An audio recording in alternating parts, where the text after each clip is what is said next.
G'day legends, I hope that you're having a fantastic day and so far a fantastic week. Now today, as always, we do have a lot to go over. Of course, we do have a lot of map updates today. We'll be looking at both the Deep State, Syriac, as well as a collection of footage that has been geolocated to show where presence of forces is, as well as what actions may be undertaken currently. So of course we will look at that. We need to look at a new glide bomb that has entered the battlefield. Now this is new-ish, but we get a better look at it today and it's being used more frequently as well. We need to talk, of course, about the Merchant of Death, Victor Bout, and what he's doing with then the Houthis in Yemen. We need to look at some Ukrainian strikes against oil depots, some Ukrainian and Russian intelligence operations as well, and a bit of a frontline update as to what's going on, and as well a recruit bonus that has been released by the governor of Belgorod as well. So look, that's actually where we're going to start, and then we'll jump into the maps and see how we feel like it at the time.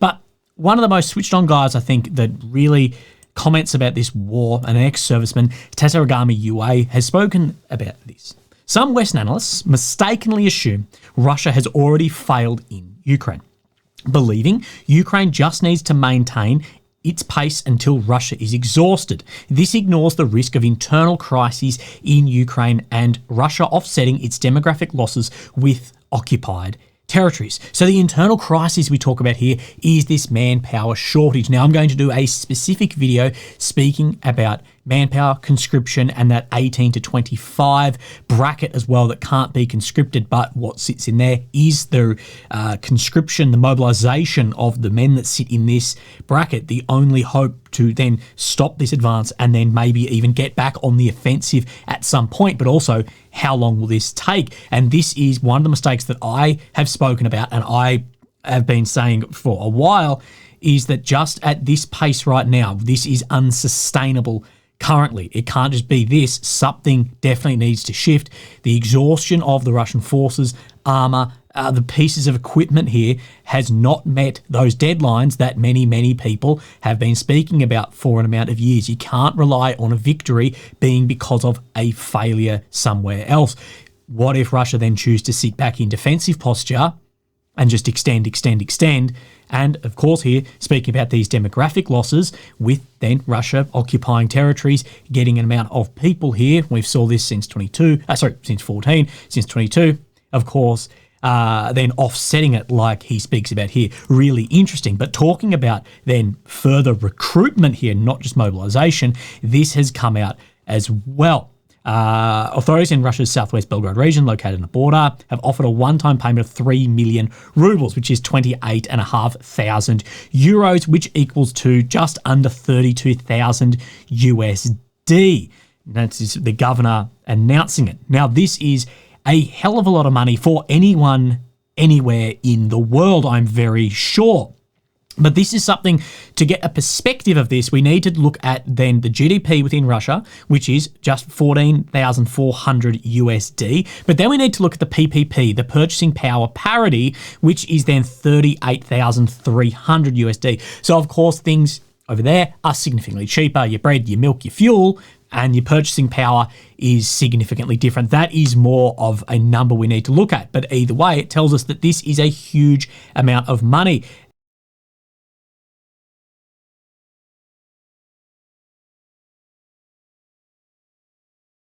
People somehow are taking this as a bad thing for the Russian forces. Now, of course, a lot of money, you're having to then, in a way, bribe people to join. But what I'm getting at is when you have these numbers of GDP, a lot of people, a lot of people are going to sign up, and the recruitment figures will definitely increase. In a war that I think ultimately just the manpower and absorption of losses will determine the winner, somehow this is being spun into a good thing for Ukraine as well as Russia. When there's talk of another mobilization, it's spun into a good thing. Yes, you can pull out, there's must be more losses, there must be this, must be that.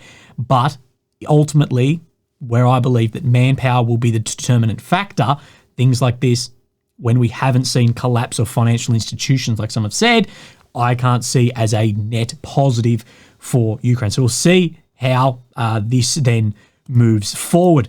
The reason I bring in those figures to try and show how much of a figure it is, I believe the GDP in Australia is about 70,000, say USD. That would be the equivalent of someone saying 70,000 as a sign-up bonus right now. So yeah, it's a hell of a lot of money, and there will be a hell of a lot of people who go and sign up for that. Absolutely. Now, let's look at a couple of intel operations, and we'll talk about Victor Bout, and then we'll have a look at the maps. So this is the Minesweeper, the Alexander Ubakov, this ship right here that I'm showing you. Now, the GUR have released this video here. Now, it is a bit unclear to see what's going on. So this is the engine right here. Now, some of you will be like, Willie, this is blah, blah, blah. Now, I believe that this, I've written it down, this is like a gas seal that seals between water and then the gas, and this guy here then has poked a hole in this seal, allowing water then into the engine, I believe, and has then hydrolocked the engine aboard this ship. That is at least my reading into it as far as I can tell. So for the time being, as far as being reported, is that ship can't move. The engine has had, well, I presume, salt water through it and is fucked. But if you have any more information on that, please then let me know. But we do see some partisan actions and intelligence operations behind borders, not only within Russian borders, not only within Ukrainian borders, but outside of borders as well. We can point to operations being done in Africa, in Europe too. So, of course, I'll bring up some examples of this. We have seen very recently the GUR, the same that just hydrolocked that ship. We saw them target with a car bomb the head of security at the Zaporizhzhia nuclear power plant. Of course, we have seen also the explosions at Nord Stream pipeline. Of course, on the Russian side, we have seen a large amount of fires at defence companies throughout Europe, which are directly attributed, maybe not very publicly, but behind closed is very attributed to the Russian FSB and GRU. Remember, the Russian military intelligence is GRU, the Ukrainian is GUR. The FSB came out of the KGB on the Russian side. The SBU came out of the KGB on the Ukrainian side, just to get a basic overview of that.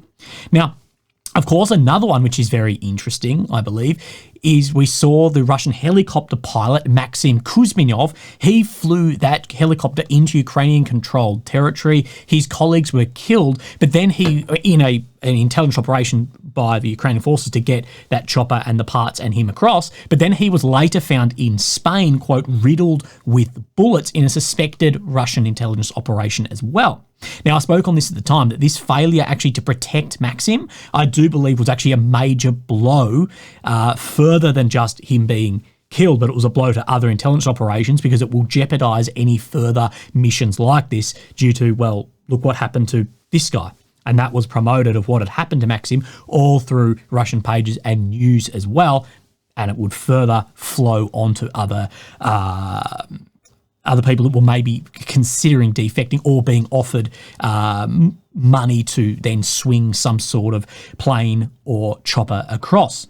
We've seen a lot of internal missions also. Of course, I guess the most famous Russian one was the elimination of Wagner PMC leader Yevgeny Prigozhin, but we have seen some others internally as well. And this is, I think, probably the most widely reported and one of the most interesting one is this Denis Kiriv was a Ukrainian spy hailed as a hero who saved Kyiv from Russian invaders. So why was he killed for treason? Now, this was back in 2022 that he was thrown from a van in central Kyiv with a gunshot wound to the head. He had just returned from Belarus, where he'd been assisting peace talks between Russia and Ukraine. He lay dead in the street. Rumours quickly spread that Ukrainian intelligence agents had found out he was a spy for Russian President Vladimir Putin. During the arrest, security services of Ukraine shot Denis dead. This is from Ukrainian MP. But this gets a little bit more than shady here. That when saw him in his final days, he was clearly distressed that he'd been exposed as a GUR asset, of course, Ukraine's military intelligence. He was summoned for a meeting with officials from Ukraine's other spy agency, the SBU. So he was suspected of being like a double, almost like triple agent here, but he was working with the GUR, SBU, thought that he was working for, I'm guessing, the Russian agencies, as well as maybe a double asset within the GUR as well. So this gets really messy really quickly, especially when we know that these intelligence agencies were really trying to root out anyone who was maybe a Russian sympathizer or passing on information within these agencies. Krivny's bodyguards drove to the SBU headquarters in central Kyiv. They were suddenly surrounded by a fleet of ants. Oh my God, I can't talk. Major General Budanov, of course, head of GUR, simply broke into the oncoming traffic. Operatives ran out shooting, saying it's the SBU. He was transferred to a minibus, which went not to the central SBU building, but several blocks away. Then what happened? Well, his body fell out of the van. So what I'm getting at with these intel operations is there is a lot, but not as much as I would have actually suspected to see all within these countries and around the world too. With these countries so close, with such a history between them from pre-Soviet times, Soviet times to recent border shifts as well, I'm actually very, very surprised we don't see more of this and, of course, much more sabotage. So let's move on to the maps and we'll have a quick look. So, of course, here is Ukraine, the centre, the capital of Kyiv. The red area is occupied since 22, the purple since 2014. The red check is ground that Russia has made over the past 24 hours. The blue is Ukrainian ground they've made back over the past 2 weeks. The green over 2 weeks. And in Kursk, the blue, of course, is where Ukraine is occupying in parts of Russia. So, look, let's look at something I reported yesterday. So we'll come down here. We have then Oro, Kyiv, some you'll be familiar with. And then we come across to Plavny. So what I reported on yesterday was that there was at least reports that Russian forces had crossed and were present over in Plavny here. Now, footage has come out from this. I can't show you this on YouTube, I don't believe, but we can see clearly Russian forces across here. They are then targeted by Ukrainian FPV drones entering buildings. There is then Russian artillery shelling occur.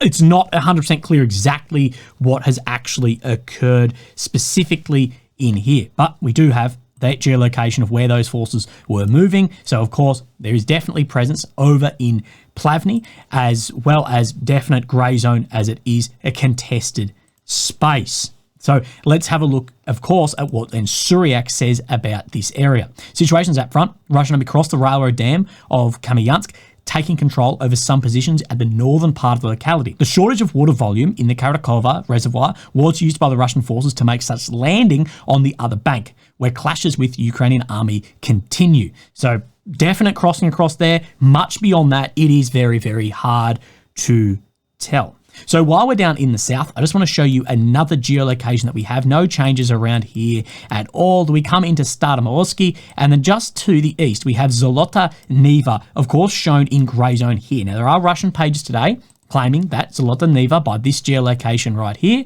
has come under complete Russian occupation. What we do know is there was definitely a Russian assault on Zolota Niva, and there has been some flags raised, but beyond that is difficult to tell. So these assaulting vehicles into Zolota Niva, and then at the end we do see the flag of the Marines, and there is some other very grainy footage of some other flags here too. Again, I'll keep an eye on this and I'll let you know what is changing around here, if there is an occupation or not, but we do know there has been at least a large armoured assault against this and some flags being raised in some areas. Now, where I want to come up to next is let's talk about Vovchansk. Now, what we know is there's a lot of forward and backlink in fighting over the aggregate plant in here. The Russians were there for weeks.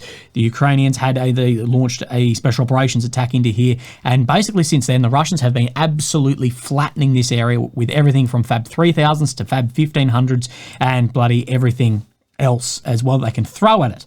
But this video came out today of a Russian flag then in the aggregate plant right here, and then claims by Suryak, well, what claims we have then the flag, that the Battle of Vovchansk continued 2 weeks after the recapture by the Ukrainian army. The Russian flag was raised again in the aggregate plant following Russian army attack that started 8 days ago. So saying that the Russians have now taken back that small bit of land. I'm not sure why this is so important, given that everything in here has basically been flattened. That said, whatever this bloody building is made out of, I want to make my house out of that because it'll stand for 1,000 years. Now, while we're up in the north, let's have a look at Kursk, as there has been some updates here too. Now, I did miss one yesterday. You do know I don't really use this map for Kursk, but for some reason my map glitched out yesterday, so we can see between the 6th and the 7th there was a recapture of some land by the Russian forces.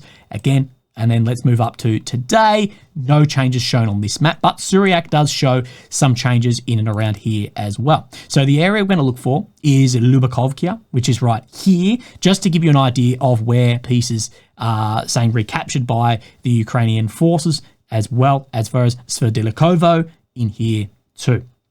So, Kotonevsky District, Ukrainian Army managed to recapture a series of positions west of Sverdlikovo, right here, and rented farms of Pokrovsk. On the other hand, Russian Army entered the center of Lyubimovka. So again, it's saying that Russia has entered the center of Lyubimovka. Now, this map has never shown that the Russians ever then got back these areas of Sverdlikovo, as well as this Pokrovsk in here either. It hasn't shown that, so it won't show that on this map, but it is saying that Ukraine was able to take back some of the territories in Kursk. Again, wait and see. Now, we do have a couple more map updates while that we are up in the north. So what we do have, this is the Pishani push here.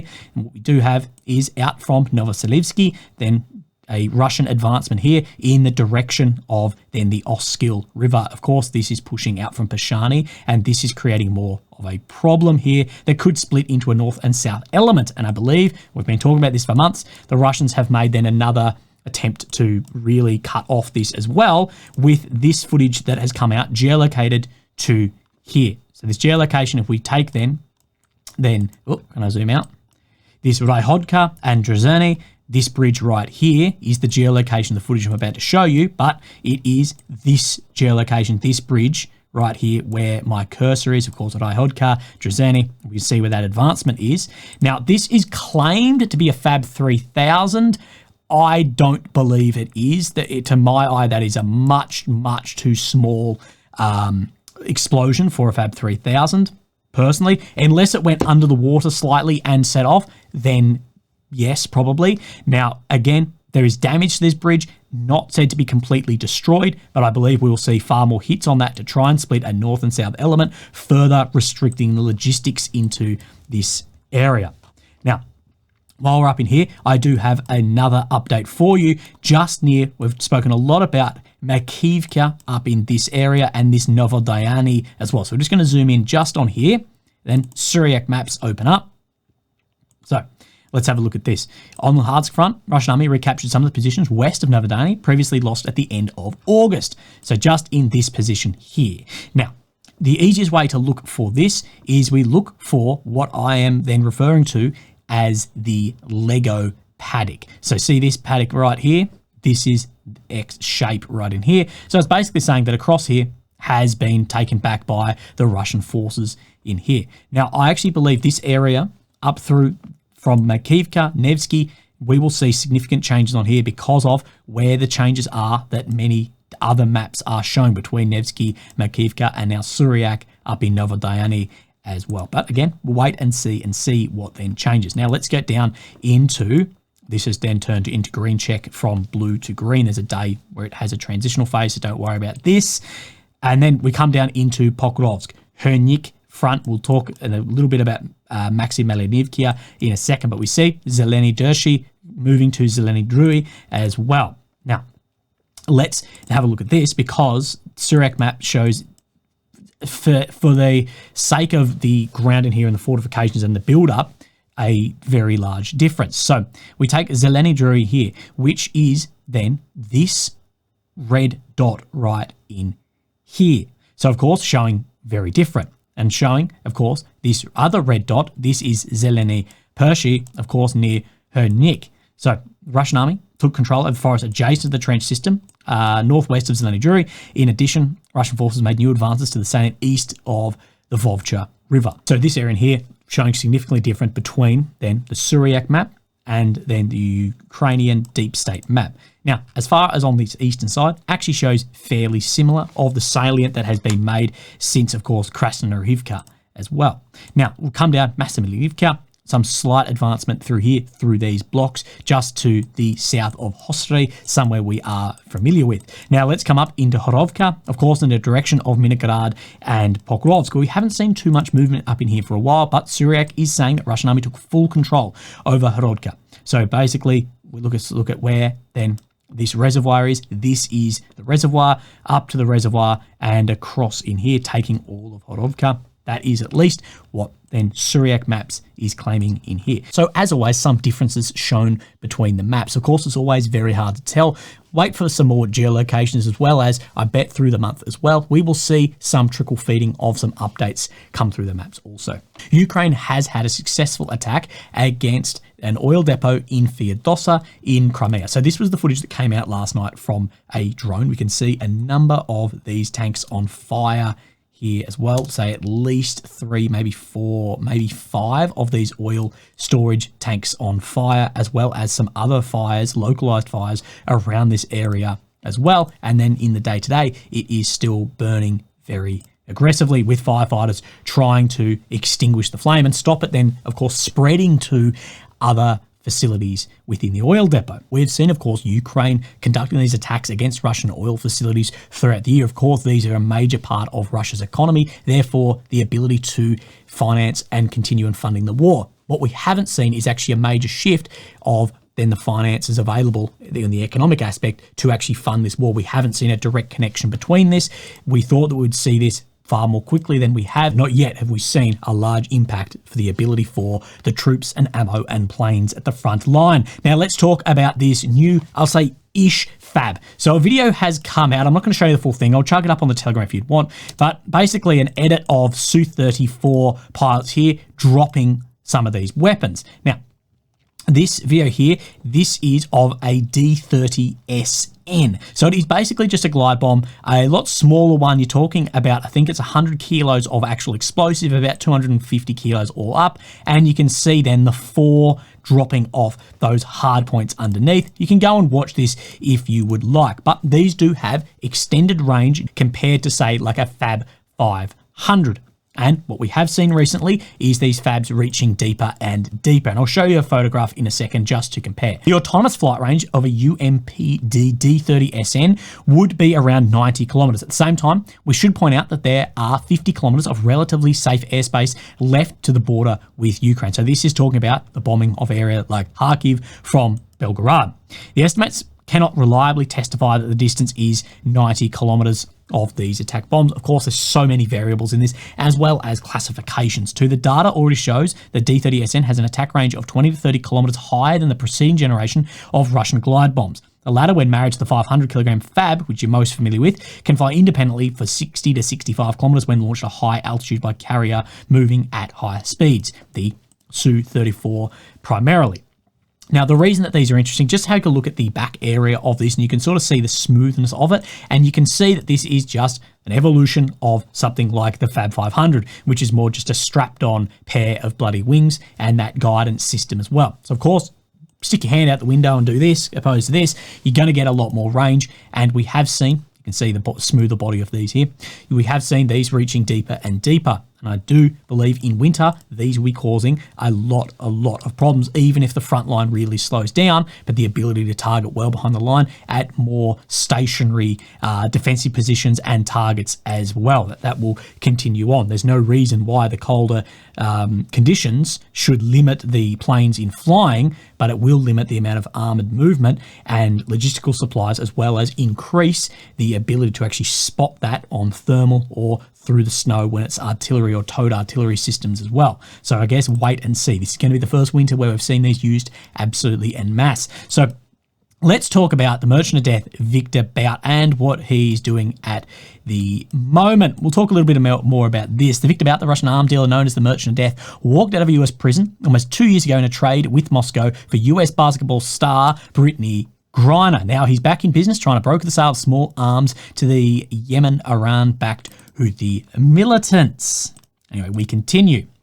As we know, there's other Americans in prison as well, but it was all one-for-one swap. People are familiar due to a Nicolas Cage movie called The Lord of War. He spent decades selling Soviet-made weapons in Africa, South America, and the Middle East before being arrested in 2008 by a US law enforcement sting operation. Now, throughout the 90s and 2000s, it's actually funny that a significant amount of these weapons actually came from, of course, ex-Soviet states or satellites, but Ukraine was a very large one of these, as well as Belarus, Kazakhstan, and of course, Russia. Now, Houthi emissaries went to Moscow in August, we did talk about this, to negotiate the purchase of $10 million worth of automatic weapons. They encountered a familiar face, mustachioed Victor Bout.